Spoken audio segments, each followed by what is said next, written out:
မင်္ဂလာပါကျမတို့လူတွေရဲ့ဘဝကိုပြည့်စုံစွာပျော်ရွှင်အောင်မြင်တဲ့ဘဝဖြစ်လာအောင်ကျမတို့ကဘယ်လိုစီမံခန့်ခွဲသွားရမလဲဆိုရင်ကျမတို့အရာတစ်ခုကိုပဲလုပ်ပြီးမှဘယ်တော့မှကျမတို့ဘဝကမပြည့်စုံလာဘူးကျမတို့ငွေတစ်ခုပဲရှာတယ်ငွေပဲချမ်းသာသွားပြီးမှ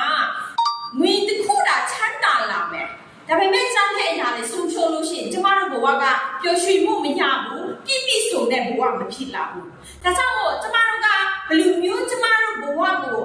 ပြည့်စုံတဲ့ပျော်ရွှင်တဲ့ဘဝကိုဖြစ်လာအောင်ဘယ်လိုစီမံခန့်ခွဲရမလဲဆိုတော့20ရာခိုင်နှုန်းဖြစ်တဲ့ system စီမင်းစည်းကမ်းနဲ့အညီကျမတို့ရဲ့ဘဝကိုကျမတို့က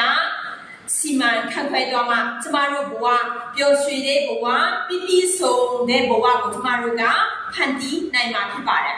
အဲ့ဒါကကျမတို့အလုံးလုံးတဲ့ချိန်မှာလဲကျမတို့က20ရာခိုင်နှုန်းပဲအဓိကလုပ်ရမယ်20ရာခိုင်နှုန်းကိုတော့ကျမတို့တည်ယူလေ့လာမှုမှာအသုံးပြုရမယ်အဲ့ဒီ20ရာခိုင်နှုန်းကိုတော့ကျမတို့ရဲ့ဘဝကောင်းဆောင်မှုနေရာမှာအသုံးပြုရမယ်ကျန်တဲ့20ရာခိုင်နှုန်းကိုကျမတို့ဘာလုပ်ချင်တယ်လဲဆိုတဲ့နေရာမှာကျမတို့ကအသုံးပြုရမယ်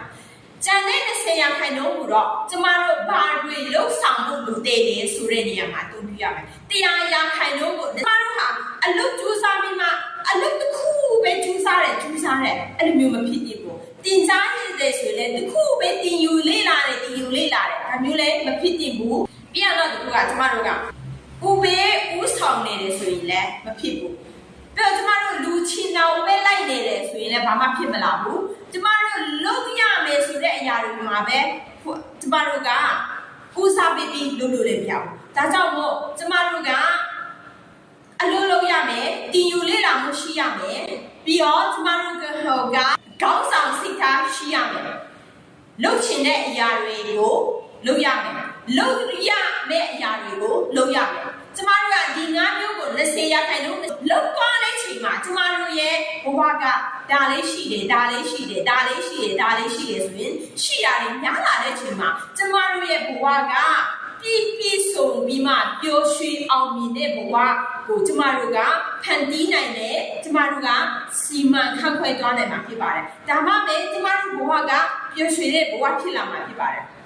ဥပမာတစ်ခုတထေးကြီးတယောက်ကသားသမီးတွေမရှိဘူးငွေပဲရှိတယ်